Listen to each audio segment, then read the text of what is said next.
నమస్తే welcome to D news ముందుగా headlines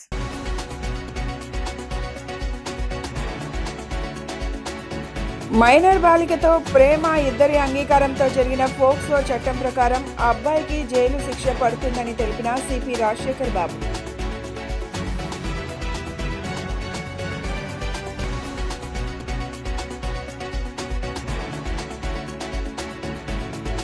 morning walk చేస్తుండగా మహిళ మెడలోంచి 70 గ్రాముల బంగారు గొలుసును లాక్కెళ్లిన దుండగులు. కేసును దర్యాప్తు చేస్తున్న పోలీసులు.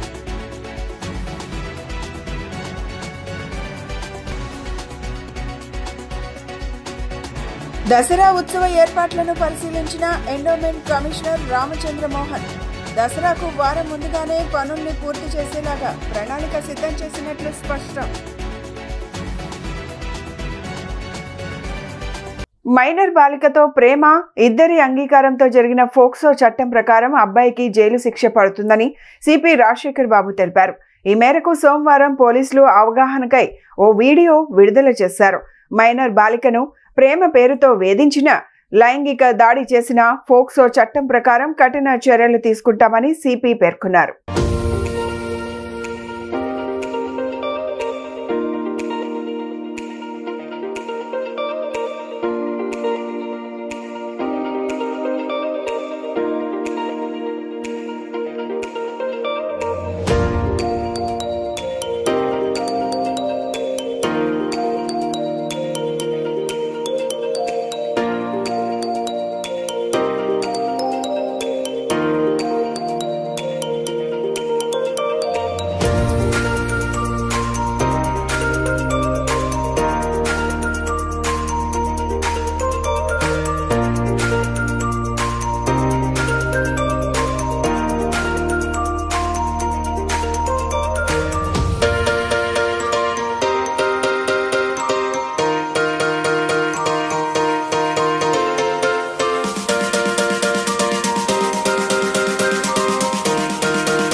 ఆ అమ్మాయి వయసు 18 సంవత్సరాల లోపు కాబట్టి ఈ కేసు పోక్సో యాక్ట్ కింద వస్తుంది. ఏం పేరు? నీ పేరు ఏం పేరు? సాయి సార్. నన్ను తీసుకొచ్చారు సార్. నేనేం తప్పు చేశాను సార్? నువ్వు ఆ అమ్మాయితో కలిసి ఉన్నావుగా? ఆ అమ్మాయి నాకు ప్రపోజ్ చేసింది సార్. ఆ అమ్మాయి వాళ్ళ ఇంటికి నన్ను తీసుకెళ్ళింది సార్. నా తప్పు ఏముంది సార్? ఆమె వయసు 18 సంవత్సరాల లోపు. ఆమె అంగీకారంతోనైనా నువ్వు ఆమెను ప్రేమించినా, ఆమెను శారీరకంగా కలిసినా, ఆమెను ముట్టుకున్నా ఇది పోక్సో యాక్ట్ కింద కేసు నమోదవుతుంది. నీ జీవితం అంతా ఇక జైల్లోనే.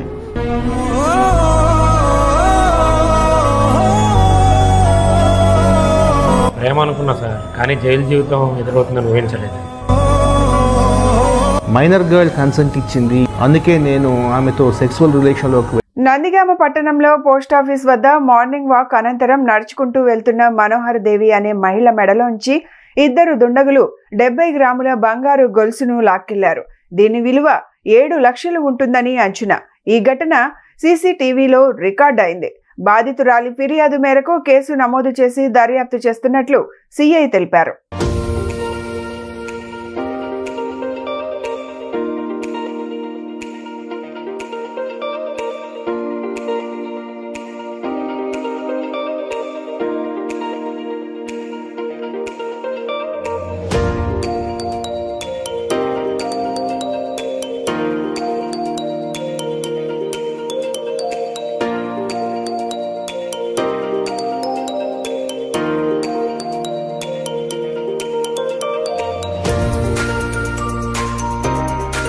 దసరా ఉత్సవాల నేపథ్యంలో జరుగుతున్న ఏర్పాట్లు పరిశీలించానని, జిల్లా యంత్రాంగం సమన్వయంతో పనులు చేస్తున్నారని ఎండోమెంట్ కమిషనర్ స్పష్టం చేశారు. దసరా ఏర్పాట్లు వారం ముందుగానే పూర్తి చేసే విధంగా ప్రణాళిక సిద్ధం చేసినట్లు ఆయన వెల్లడించారు. సోమవారం దసరా ఉత్సవాలకు ఏర్పాట్లను ఎండోమెంట్ కమిషనర్ రామచంద్ర మోహన్ పర్యవేక్షించారు. ఈవో సీనా నాయక్ తో కలిసి కనకదుర్గ నగర్ లో జరుగుతున్న పనులను పరిశీలించారు. ఈ సందర్భంగా కమిషనర్ మాట్లాడుతూ రాష్ట్రంలోనే అతిపెద్ద పండుగ దసరా ఉత్సవాలను వైభవంగా జరిపించేందుకు అన్ని చర్యలు తీసుకుంటున్నామన్నారు. దసరా ఉత్సవాలకు మాత్రమే సంబంధించిన పనులు, శాశ్వత నిర్మాణాలకు సంబంధించిన పనులు, 2 రకాల పనులు జరుగుతున్నాయన్నారు. వచ్చే భక్తులకు, వెళ్లే భక్తులకు వేరువేరు దారులు ఉంటే ఇబ్బంది ఉండదన్న అవగాహనకు వచ్చామన్నారు. ఉత్సవాల నేపథ్యంలో ఈ నెల 10 తర్వాత పర్మనెంట్ వర్క్ నిలుపుదల చేస్తామన్నారు. దసరా ఏర్పాట్లు వారం ముందుగానే పూర్తి చేస్తామన్నారు.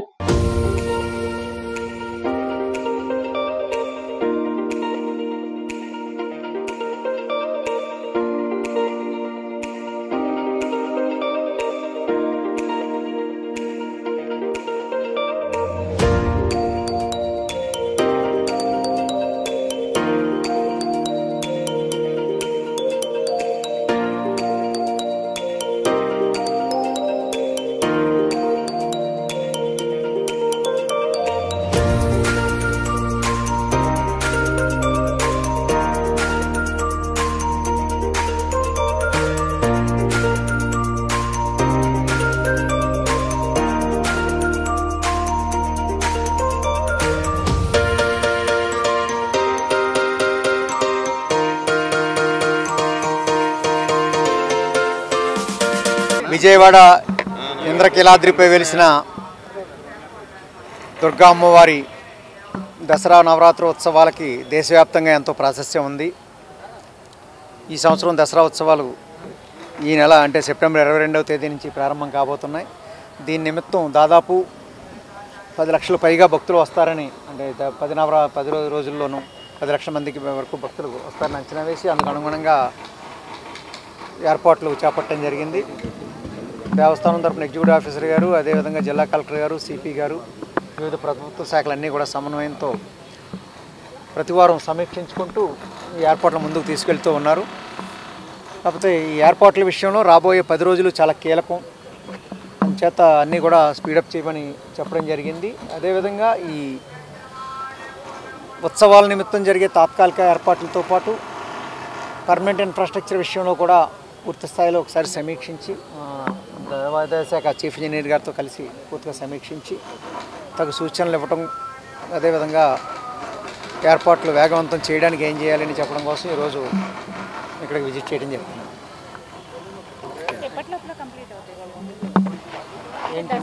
దసరా ఏర్పాట్లు ఈ నెల 15వ తారీఖుకి కంప్లీట్ చేయమని గట్టిగా చెప్పడం జరిగిందేమో. 1-2 రోజులు అటు ఇటు అయినా ఎర్లీగానే 15 లేదా 16 కల్లా అన్నీ కంప్లీట్ అవ్వాలని చెప్పడం జరిగింది.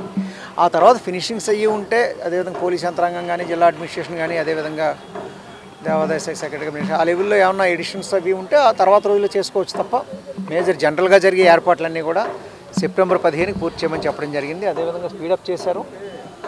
ఎట్టి పరిస్థితుల్లోనూ ఆ తేదీ నాటి పూర్తి చేయడానికి లక్ష్యంగా పనిచేస్తూ ఉన్నారు.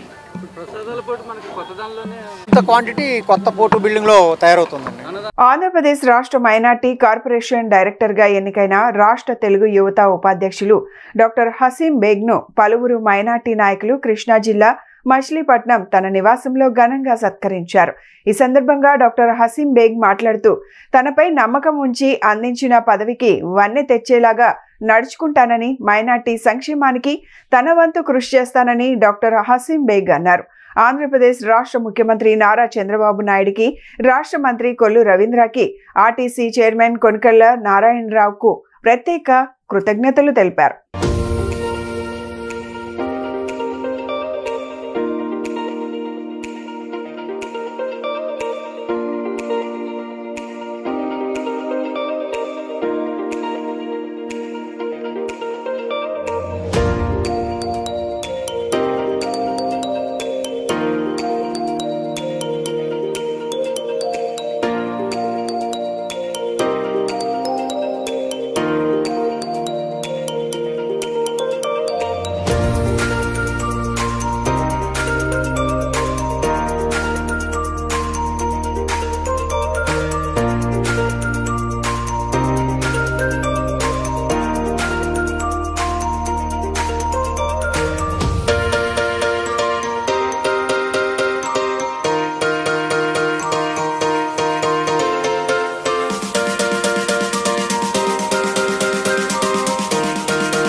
ఇమాంలకు మౌజాన్లకు ఇవ్వాల్సిన గౌరవ వేతనాలను వెంటనే విడుదల చేయాలని వైఎస్ఆర్సీపీ రాష్ట్ర మైనార్టీ వర్కింగ్ అధ్యక్షులు హఫీజ్ ఖాన్ డిమాండ్ చేశారు.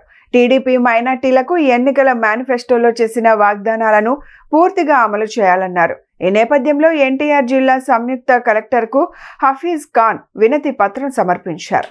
ఇమాంలకు మౌజాన్లకు ఇవ్వాల్సిన గౌరవ వేతనాలను వెంటనే విడుదల చేయాలని వైఎస్ఆర్సీపీ రాష్ట్ర వ్యాప్తంగా అన్ని జిల్లా కలెక్టర్ కార్యాలయాల వద్ద నిరసన కార్యక్రమాలు నిర్వహించింది. జిల్లా కలెక్టర్లకు ప్రతినిధి పత్రాలు సమర్పించింది. ఈ నేపథ్యంలో ఎన్టీఆర్ జిల్లా సంయుక్త కలెక్టర్కు వైఎస్ఆర్సీపీ రాష్ట్ర మైనార్టీ వర్కింగ్ అధ్యక్షులు హఫీజ్ ఖాన్, రాష్ట్ర మైనార్టీ అధ్యక్షులు వి ఖాదర్ బాషా, ఎమ్మెల్సీ రుహుల్లా, ఎన్టీఆర్ జిల్లా మైనార్టీ అధ్యక్షుడు మస్తాన్, స్థానిక కార్పొరేటర్లు మరియు పార్టీ నాయకులు కలిసి ప్రతినిధి పత్రం సమర్పించారు. ఈ సందర్భంగా హఫీజ్ ఖాన్ మాట్లాడుతూ పెండింగ్ లో ఉన్న 83 కోట్ల గౌరవ వేతనాలను వెంటనే విడుదల చేయాలన్నారు. టీడీపీ మైనార్టీలకు ఎన్నికల మేనిఫెస్టోలో చేసిన వాగ్దానాలను పూర్తిగా అమలు చేయాలన్నారు.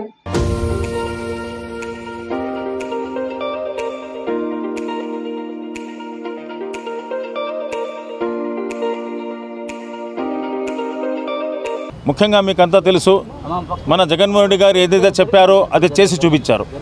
ఎందుకంటే ముఖ్యంగా ఆ మైనార్టీ సంక్షేమానికి ఏదైతే చెప్పారో జగన్మోహన్ రెడ్డి గారు కట్టుబడి ఉన్నారు. ముఖ్యంగా జగన్మోహన్ రెడ్డి గారు ఒక మాట అన్నారు, నా యొక్క మేనిఫెస్టో 2 పేజీలదే, ఆ 2 పేజీల మేనిఫెస్టోని నేను ఖురాన్గా, బైబిల్గా, మళ్ళొచ్చి నేను భగవద్గీతగా ఆచరిస్తానని చెప్పిన నాయకుడు ఎవరంటే ఇండియాలో ఒకడే ఉన్నాడు, ఆయన జగన్మోహన్ రెడ్డి గారు అని చెప్పి మీకు అంతా చెప్తున్నా.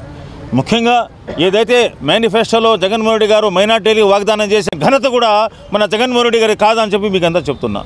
ముఖ్యంగా ఈ కూటమి ప్రభుత్వం ఏదైతే ఉందో మీకంతా తెలుసు, మా యొక్క ముస్లిం సోదరులు నమాజ్ చదవాలంటే ఇమాం మోజన్లే మాకు యొక్క ఫస్ట్ దిక్కు, వాళ్ళు లేకపోతే మా నమాజీ పూర్తి కాదు. అటువంటిది ఇమాం మోజన్లు మన జగన్మోహన్ రెడ్డి గారు ఏదైతే ఉన్నారో ప్రతి 2 నెలలకు ఒకసారి వాళ్ళకి జీతం వేస్తున్నారు.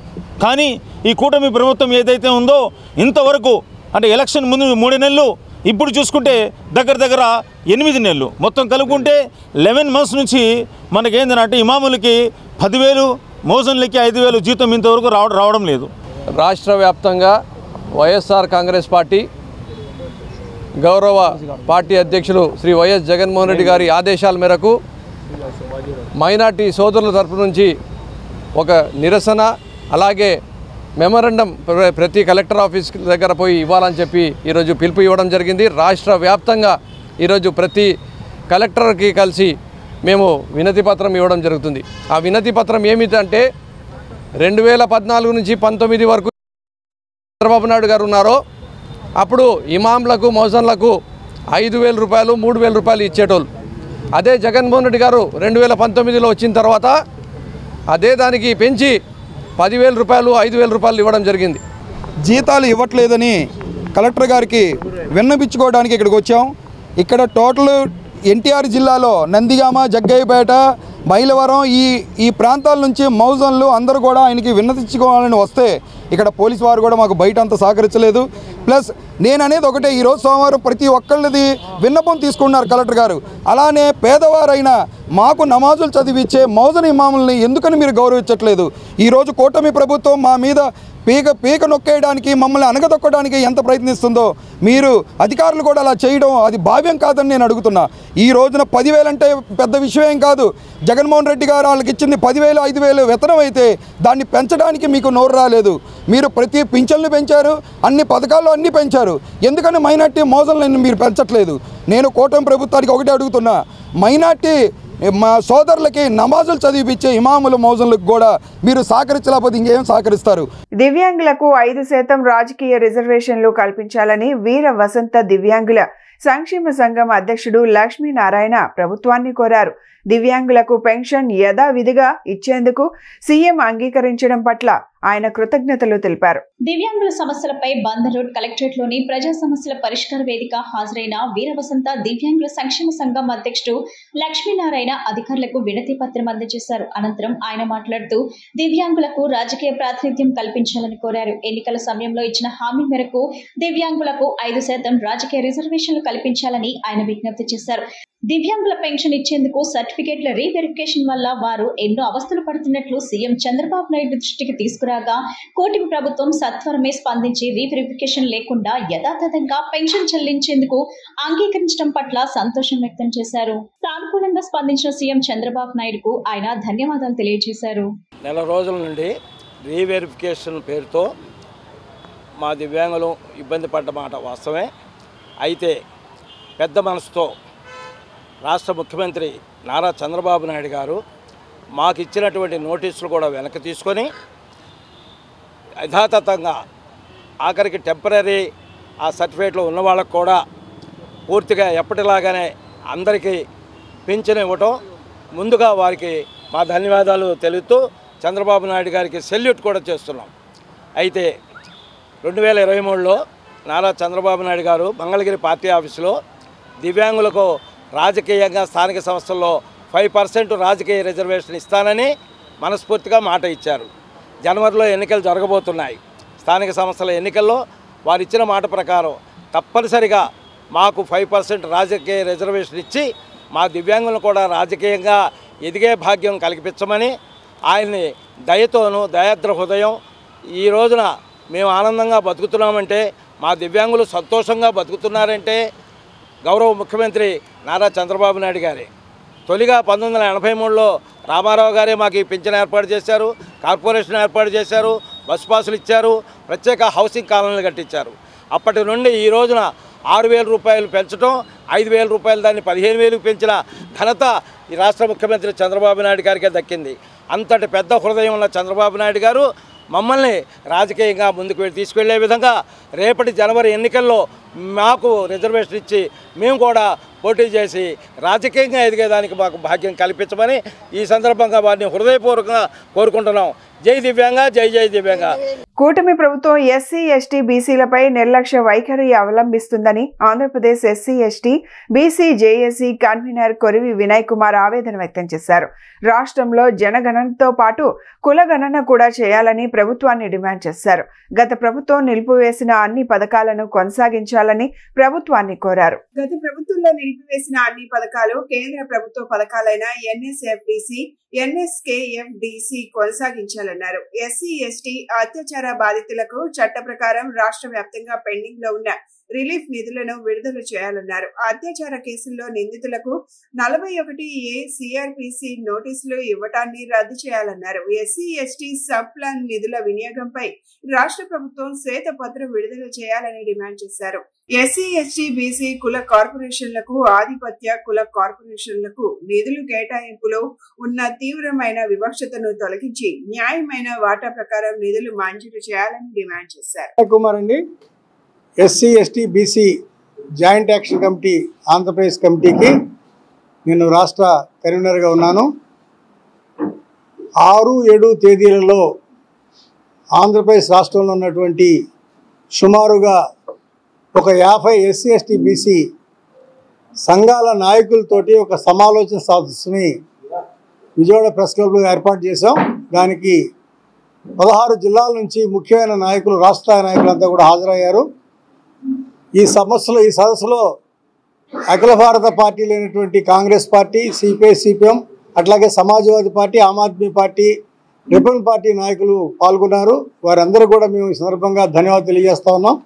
మరి ముఖ్యంగా ఈ సదస్సులో చర్చించిన అంశాలు ఏంటంటే, కేంద్రంలో కానీ రాష్ట్రంలోని అధికారంలో ఉన్న ప్రభుత్వాలు ఈ వర్గాల పట్ల చాలా వివక్షపూరితంగా, నిర్లక్ష్యంగా ఉన్నాయి. ఈ నిర్లక్ష్యాన్ని, వివక్షతని తొలగించలేనటువంటి స్థితిలో రాజకీయ పార్టీల సందర్భంలో ఎస్సీ ఎస్టీ బీసీ సంఘాలుగా మేమే ఒక జాయింట్ యాక్షన్ కమిటీగా ఏర్పడి ఈ రాష్ట్రంలో ప్రత్యేకమైనటువంటి కార్యాచరణతోటి ప్రభుత్వం యొక్క విధానాలకు వ్యతిరేకంగా మా సంక్షేమ, అభివృద్ధి, రక్షణ, భూమి, విద్య, ఉపాధి, ఉద్యోగ అంశాలపై చర్చించుకుని ఒక కార్యాచరణ రూపొందించుకుని ఆ కార్యాచరణ ద్వారా నిరంతరం మా హక్కుల కోసం, మా చట్టాల కోసం, మా బడ్జెట్ల కోసం పనిచేసేదానికోసం మేము ఒక కార్యాచరణ ఈరోజు రూపొందిస్తూ ఉన్నాం. ప్రధానంగా ఇందులో ఈ రాష్ట్రంలో ఎన్నికల్లో వాగ్దానం చేసినటువంటి అనేక అంశాలు ఇప్పటికి కూడా ఏమీ పరిష్కారం కాలేదు. సూపర్ 6 పేరుతో రాష్ట్ర ప్రభుత్వం ఏదో సక్సెస్ చేసామని చెప్పారు. కానీ ఎస్సీ ఎస్టీ బీసీలకు ఇచ్చినటువంటి అనేక ఎన్నికల వాగ్దానాలు ఉన్నాయి. ఆ వాగ్దానాలు ఎంతవరకు చేశారనేది ఇంతవరకు తెలియలేదు. రాష్ట్ర రాజధాని అయినటువంటి విజయవాడ నగరంలో ముఖ్యంగా ఎస్టీ, ఎస్సీ, బీసీ మైనారిటీలకు జరుగుతున్నటువంటి అన్యాయాన్ని ప్రభుత్వం దృష్టికి, ప్రజల దృష్టికి తెచ్చేందుకు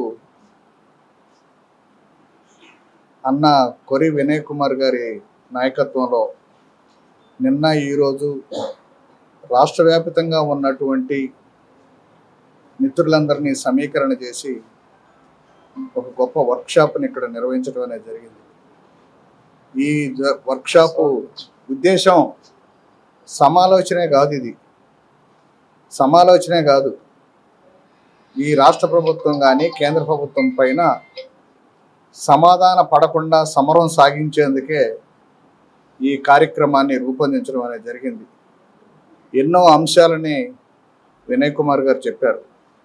పోరాటాలు చేసి ఉద్యమాలు నడిపి సాధించుకున్నటువంటి చట్టాలన్నీ, పథకాలన్నీ ఇవాళ నీటి మూటలుగా తయారవుతున్నాయి, చెత్తపుట్టలో వేయబడుతూ ఉన్నాయి. వీటన్నిటిని కూడా వెలికి తీసి వాటన్నిటిని పక్కాగా అమలు జరపాలనేదే మా యొక్క ప్రధానమైనటువంటి ఉద్దేశం. అందులో ముఖ్యంగా దాదాపు ఆంధ్ర రాష్ట్రం ఏర్పడిన తర్వాత 52 నుంచి ఇప్పటి వరకు ప్రతి డిఎస్సిలో ఫిజికల్ ఎఫిషియన్సీ టెస్ట్ నిర్వహించాలని, ఫిజికల్ ఎడ్యుకేషన్లో బోగస్ సర్టిఫికేట్స్ పై రీవెరిఫికేషన్ జరపాలి. ఏపీ వ్యాయామ విద్యా పోరాట సమితి రాష్ట్ర కార్యదర్శి దేవేంద్ర గౌడ్ రాష్ట్ర ప్రభుత్వాన్ని డిమాండ్ చేశారు. ఉద్యోగాలు చేస్తూ ఫిజికల్ ఎడ్యుకేషన్ సర్టిఫికేట్ తెచ్చుకున్న వాళ్ల సర్టిఫికేట్లు గుర్తింపును రద్దు చేయాలని విజ్ఞప్తి చేశారు. ఆంధ్రప్రదేశ్ వ్యాయామ విద్యా పోరాట సమితి ఆధ్వర్యంలో ధర్నా చౌక్ లో సోమవారం ధర్నా నిర్వహించడం జరిగింది. ఈ కార్యక్రమంలో డిఎస్సి, పీఈటీ అభ్యర్థులు కోలాటం చేస్తూ వినూత్న నిరసన తెలిపారు. సమితి రాష్ట్ర ప్రధాన కార్యదర్శి ఈ దేవేంద్ర గౌడ్ మాట్లాడుతూ బోగస్ సర్టిఫికేట్స్ పై రీవెరిఫికేషన్ జరిపించి అనర్హులపై చర్యలు తీసుకోవాలన్నారు. డిఎస్సిలో ఫిజికల్ ఎఫిషియన్సీ టెస్ట్ తప్పనిసరిగా నిర్వహించాలన్నారు. ప్రభుత్వ ఉద్యోగాలు చేస్తూ కోచింగ్ సెంటర్లు నిర్వహిస్తున్న వారిపై చర్యలు తీసుకోవాలన్నారు. స్పోర్ట్స్ బ్యాక్గ్రౌండ్ ఉన్న వారిని ఉద్యోగ అవకాశం ఇవ్వడం ద్వారా విద్యార్థులకు వ్యాయామ ఉద్యమాల్లో న్యాయం జరుగుతుందన్నారు. SSR GCPE Gopannapalem government physical education college కి నిధులు కేటాయించాలని కోరారు. ఈ కార్యక్రమంలో సమితి రాష్ట్ర ఉపాధ్యక్షులు నరసింహనాయుడు, లక్ష్మీచంద్ర, సత్యనారాయణ, అనిల్, లవకుమారి తదితరులు పాల్గొన్నారు.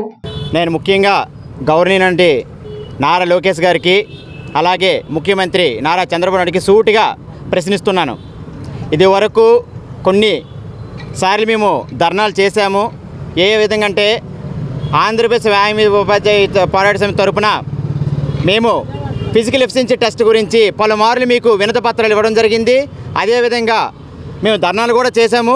కానీ ఎక్కడ ఎటువంటి సందర్భంలో కూడా మా తరపు నుంచి కానీ లేదా మీడియా తరపు నుంచి కానీ మీ వరకు వచ్చి ఉన్నా మీరు ఎటువంటి స్పందన లేదు, ఎక్కడ కూడా స్పందించలేదు.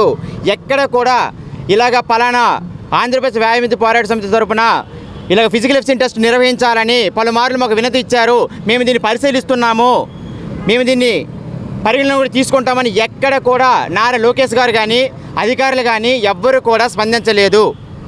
దయచేసి మా యొక్క విన్నపం అని చెప్పాము. ఇది వరకు ఇప్పుడు కూడా మేము విన్నపించుకుంటున్నాము. దీన్ని మీరు తీవ్రంగా పరిగణించి దీనిపైన చర్యలు తీసుకొని మాకు న్యాయం చేయకపోతే దీన్ని అన్ని జిల్లాల తరపున మేము ఆంధ్రప్రదేశ్ వ్యాయామ పోరాట సమితి తరపున మేము ఉద్రిక్త చేయడానికి కూడా వెనకాడమని తెలియజేస్తున్నాము. దీనికి కారణం కొంతమంది అధికారులు, కొంతమంది ఇన్స్టిట్యూట్లకి తొత్తులుగా మారి వాళ్ళకి అనుకూలంగా ఫిజికల్ ఎఫిషియన్సీ టెస్ట్కి అనుమతి ఇస్తే కొన్ని అవకతవకలు జరుగుతాయన్నారు. అవకతవకలు ఎవరు చేస్తారు? అధికారులు చేస్తారా, లేకపోతే కండక్ట్ చేసిన అక్కడ ఉన్న వాళ్ళు చేస్తారా, లేకపోతే ఫిజికల్ ఎఫిషియన్సీ టెస్ట్ ఏ విధంగా చేయాలని కానీ ఆలోచన మీకు లేదా? ఎందుకంటే మేము లేనిది అడగట్లా. 2000లో జరిపారు. చాలామంది ఎవరు టాలెంట్ ఉన్న వాళ్ళందరూ బయటకి వచ్చారు. 2018లో మీరే నిర్వహించారు. ఇదే తెలుగుదేశం గవర్నమెంట్ నిర్వహించింది. ఎందుకు నిర్వహించట్లేదు? అప్పుడు నిర్వహించి ఇప్పుడు ఎందుకు నిర్వహించట్లేదు? దీన్ని మేము ఖండిస్తున్నాం. విజయవాడ నగరంలో కిష్కింధపురి చిత్ర యూనిట్ సందడి చేసింది. తాను తొలిసారిగా హారర్ చిత్రంలో నటించానని, ఈ నెల 12న తాను నటించిన కిష్కింధపురి చిత్రం విడుదల కానుందని ప్రేక్షకులు తమ చిత్రాన్ని వీక్షించి విజయవంతం చేయాలని హీరో బెల్లంకొండ శ్రీనివాస్ కోరారు. బందర్ రోడ్లోని ఒక హోటల్లో ఏర్పాటు చేసిన విలేకరుల సమావేశంలో చిత్ర హీరో బెల్లంకొండ శ్రీనివాస్ మాట్లాడుతూ, డైరెక్టర్ కౌశిక్ ఈ కథని గత ఏడాది ఫిబ్రవరిలో చెప్పారు. చాలా నచ్చింది. జూలై నుంచి షూటింగ్ మొదలు పెట్టాం. చాలా ఇంట్రెస్టింగ్ హారర్ బ్యాక్ డ్రాప్ ఉన్న కథ అని అన్నారు. ఇప్పటి వరకు చాలా హారర్ కథలు వచ్చాయని, అయితే ఈ కథ మాత్రం చాలా యూనిక్ గా ఉంటుందని, హారర్ థ్రిల్లర్, హారర్ మిస్టరీ ఈ రెండిటి మధ్య చాలా కొత్తగా ఉంటుందన్నారు. ఈ నెల 12న విడుదల కానున్న కిష్కింధపురి చిత్రాన్ని ప్రేక్షకులు వీక్షించి విజయవంతం చేయాలన్నారు. అనంతరం హీరోయిన్ అనుపమ పరమేశ్వరన్ మాట్లాడుతూ, తను చిన్నప్పటి నుంచి హారర్ చిత్రాలు చూస్తూ పెరిగానని, తనకు హారర్ చిత్రాల్లో నటించడం ఎంతో ఇష్టమని అన్నారు. ఈ చిత్రంలో తాను దెయ్యం రూపంలో ప్రేక్షకులను భయపెడతానని తెలిపారు. చైతన్య భరద్వాజ్ ఈ చిత్రానికి మంచి మ్యూజిక్ అందించారని, హారర్ చిత్రాలకు మ్యూజిక్ బాగుంటేనే ప్రేక్షకులు ఇష్టపడతారని, కొన్ని సన్నివేశాలు శబ్దాలతోనే భయం కలిగిస్తాయని చెప్పారు. విజువల్ ఎఫెక్ట్స్ కూడా క్వాలిటీగా వచ్చాయని, ప్రతి సన్నివేశాన్ని దర్శకుడు చాలా చక్కగా తీశారని తెలిపారు. బెల్లంకొండ శ్రీనివాస్ తో తాను నటించిన రాక్షసుడు సినిమా సూపర్ హిట్ అయిందని, అలాగే కిష్కింధపురి చిత్రం కూడా విజయవంతం అవుతుందని ఆశిస్తున్నట్లు చెప్పారు. ఈ చిత్రాన్ని ప్రేక్షకులు థియేటర్స్ లో మాత్రమే చూడాలని, సౌండ్ ఎఫెక్ట్స్ ప్రేక్షకులు బాగా ఎంజాయ్ చేస్తారని చెప్పారు. ఈ నెల 12వ తేదీన తమ చిత్రం విడుదలవుతుందని ప్రేక్షకులు వీక్షించి విజయవంతం చేయాలన్నారు. మీడియా వాళ్ళందరికీ చాలా చాలా థ్యాంక్ యూ. మీ అందరూ వచ్చి మా సినిమా కిష్కింధపురిని సపోర్ట్ చేస్తున్నందుకు, మీ అందరికి రావడం, మీ అందరితో మా హ్యాపీనెస్ని పంచుకోవడం మాకు చాలా హ్యాపీగా ఉంది. అండ్ మీ అందరూ ఈ సినిమాని సపోర్ట్ చేసి, ఇది మీ సినిమా, సో మీ అందరినీ భయపడడం ఒక ఆర్టే కదా, సో చాలా కష్టపడి మిమ్మల్ని అందరినీ భయపెట్టడానికి ఒక మంచి కథాబలంతో మంచి హారర్ మిస్టరీ, ఒక న్యూ ఏజ్ మేకింగ్తో ఇవ్వబోతున్నాం. సో మీ అందరి సపోర్ట్ మా సినిమాకి కావాలి అండ్ తప్పకుండా మీ అందరూ ఇస్తారని నమ్ముతున్నాం. థ్యాంక్ యూ అండి. లాస్ట్ మంత్ నేను వచ్చాను ఇక్కడికి పరదా ప్రమోషన్ కి, మళ్ళీ ఇప్పుడు వస్తున్నాను. I keep coming here to Vijayawada every now and then, and చాలా చాలా చాలా సంతోషం. ఎప్పుడు వచ్చినా సరే చాలా ప్రేమిస్తారు మీరు. And once again I'm here to promote Kishkindhapuri. చెప్పినట్టు అది ఒక horror film, and first time నేను and Sai both of us are doing a horror film. And నాకు ఇష్టం ఉన్న జానర్ హారర్ అంటే, మీకు కూడా ఇష్టం అని అనుకుంటున్నాను. సో హారర్ ఫిల్మ్స్ ఎప్పుడు థియేటర్ లో చూస్తేనే బాగుంటుంది. ఆ పెద్ద స్క్రీన్ లో, క్రౌడ్ తో, ఆ డార్క్నెస్ లో, ఆ మంచి సౌండ్ తో చూస్తే బాగుంటుంది. So please please please go watch the film. Cinema కానీ దీనిలో హారర్ వల్ల అయింది, దానిలో ఇంకా like nothing, like every one can SIT and watch. Family అందరు కూర్చొని చూసే ఫిల్మ్ అది. So please do watch the film and let us know how much you like it. Thank you. Bulletin ముగించే ముందు హెడ్లైన్స్ మరొకసారి.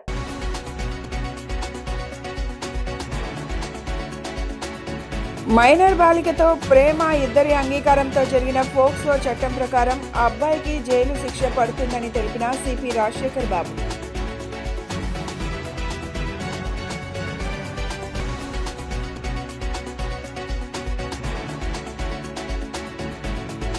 మార్నింగ్ వాక్ చేస్తుండగా మహిళ మెడలోంచి 70 గ్రాముల బంగారు గొలుసును లాక్కెళ్లిన దుండగులు. కేసును దర్యాప్తు చేస్తున్న పోలీసులు.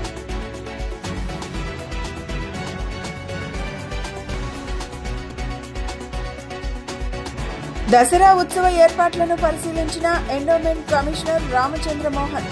దసరాకు వారం ముందుగానే పనుల్ని పూర్తి చేసేలాగా ప్రణాళిక సిద్ధం చేసినట్లు స్పష్టం. ఇవి ఈనాటి bulletin updates. Keep watching the news.